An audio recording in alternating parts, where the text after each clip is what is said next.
Hello friends, good evening. इतिहास में आज हम लोग बात करेंगे मुगल काल में जहांगीर के दक्षिण नीति के बारे में। जहांगीर के अगर दक्षिण नीति की संदर्भ में हम देखें तो इसका जो उद्देश्य था, अकबर द्वारा प्राप्त किए गए भूभाग को बरकरार रखना तथा दक्षिण में अकबर के द्वारा उपलब्धियों को अक्षुण्ण बनाए रखना, ये इसका उद्देश्य था।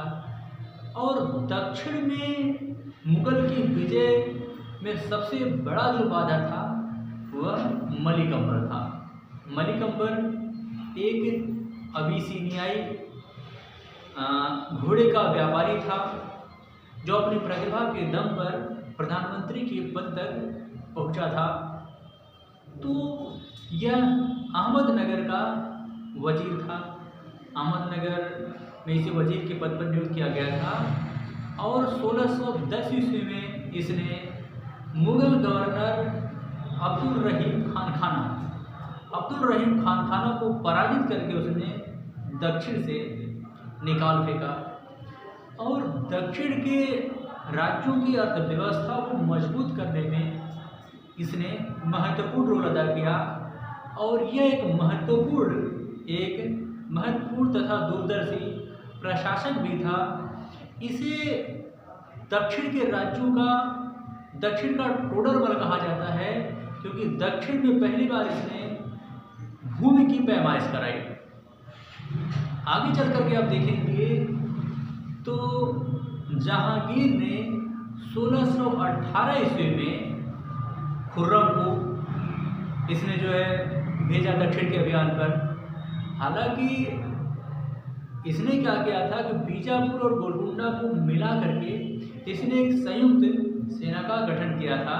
बीजापुर और गोलकुंडा भी इसका सहयोग कर रहे थे।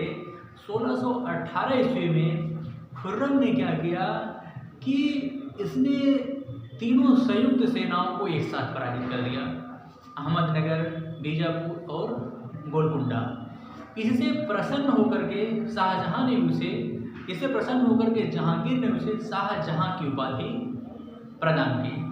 हालांकि 1622 ईस्वी में तो मलिक अंबर की मृत्यु हो गई, लेकिन मलिक अंबर की मृत्यु से पहले इसकी जो नीति रही थी, इसकी नीतियों की वजह से दक्षिण के जो राज्य थे वो कहीं न कहीं इससे असंतुष्ट हो गए।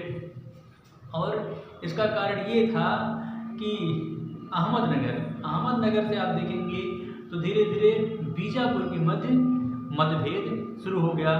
और अहमदनगर का जो बीजापुर से मतभेद हुआ, उसका ये परिणाम हुआ कि आगे चल कर के इसने बीजापुर की राजधानी नौरसपुर को जला दिया।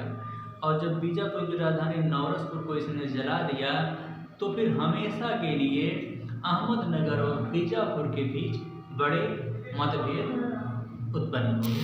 तो ठीक है फ्रेंड्स, फिर मिलेंगे एक बेहतर क्लास के साथ। तब तक के लिए सही।